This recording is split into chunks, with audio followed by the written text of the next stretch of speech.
तो आर्यन खान तो जेल में है ही, लेकिन मुश्किलें बाहर किस किस की बढ़ेंगी, ये पूरा केस और इसके 6 किरदार बड़े अहम है। 6 किरदारों के इर्द गिर्द ही पूरी कहानी घूम रही है इस जांच की।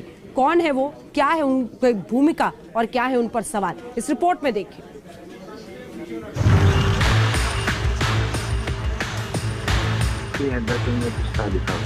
अच्छा, आर्यन खान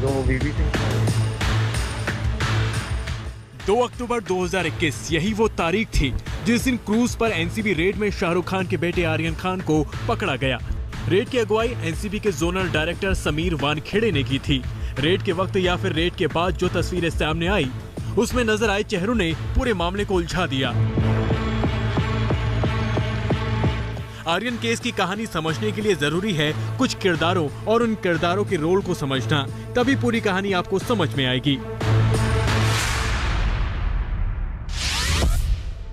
किरदार नंबर 1, समीर वानखेड़े, एनसीबी के जोनल डायरेक्टर। किरदार नंबर 2, किरण गोसावी, वसूली के आरोप में घिरा गवाह। गवाह नंबर 3, मनीष भानुशाली, आर्यन केस में भूमिका पर सवाल। किरदार नंबर 4, सैम डिसूजा, 25 करोड़ की डील में नाम आया। किरदार नंबर 5, प्रभाकर सैल, 25 करोड़ की डील का आरोप लगाया। किरदार नंबर 6, नवाब मलिक, समीर वानखेड़े के रोल पर उंगली उठाई। सबसे बड़ा सवाल इन 3 किरदारों पर है। पहला किरण गोसावी और दूसरा मनीष भानुशाली, तीसरा प्रभाकर सैल। आज इन्हीं 3 किरदारों के इर्द गिर्द आर्यन केस का पूरा केस घूम रहा है। बड़ी बात यह है कि ये तीनों चेहरे रेड के वक्त एनसीबी के साथ मौजूद थे, यानी ये तीनों आर्यन केस का पूरा सच जानते हैं। अहम बात यह है कि आर्यन केस में ये तीनों गवाह भी हैं। आज तक ने क्रूज रेड के वक्त मौजूद मनीष भानुशाली से बात की। सुनिए वानखेड़े पर लगे आरोपों पर मनीष ने क्या कहा। वो एक अफसर है और उनके जो दायरे में आता है, उनके जो इसमें आता है, वो कार्यवाही वो कर रहे हैं।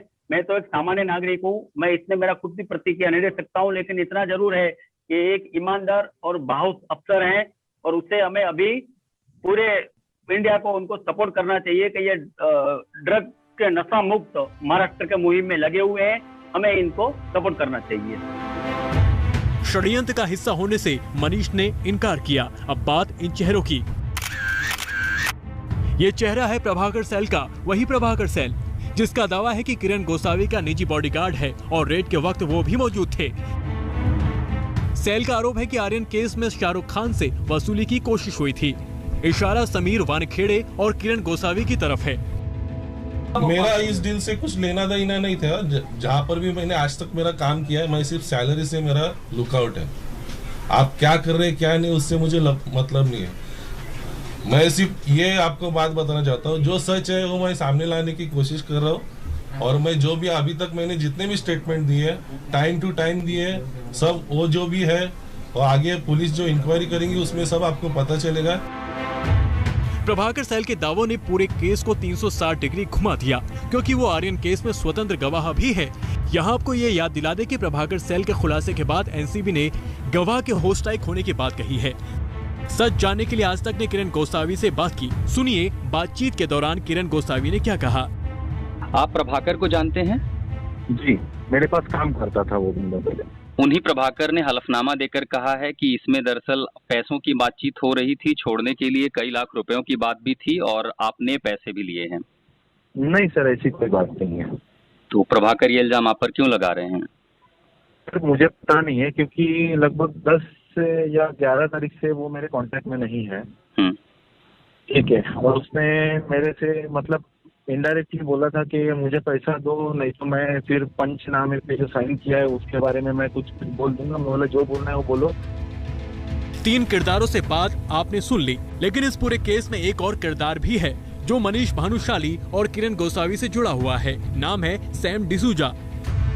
शिवसेना सांसद संजय राउत की माने तो ड्रग्स ऑन क्रूज मामले में जिस सैम डिसूजा का नाम सामने आया है, वो मुंबई और देश के सबसे बड़े मनी लॉन्ड्रिंग के खिलाड़ी हैं और वसूली गैंग का अहम किरदार भी है। ऐसे लोगों को एक्सपोज करना जो देशभक्ति के आड़ में इस प्रकार से घिनौने काम करते हैं, झूठे मुकदमे बनाते हैं, पैसा एक्सट्रॉशन करते हैं, विदेश भेजते हैं और अपने आप को साफ और देशभक्ति के नारे लगाकर और उनके पीछे जो पॉलिटिकल पार्टीज है, हाँ, ये तो सबसे बड़े देशद्रोही लोग हैं। ऐसे लोगों को जो काम चल रहा है ना, उनके बारे में भजन करने वाले है। तो अब बहुत सी बातें सामने आएगी। अब तक नवाब मलिक साहब ने कुछ बातें सामने लाई है।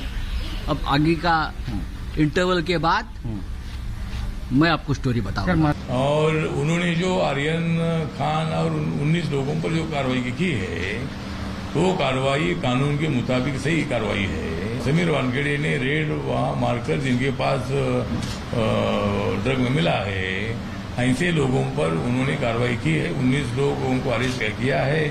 इसीलिए रिपब्लिकन पार्टी को ऐसा लगता है कि हमारे समाज के आदमी को माननीय नवाब मलिक जी जानबूझकर टारगेट कर रहे हैं।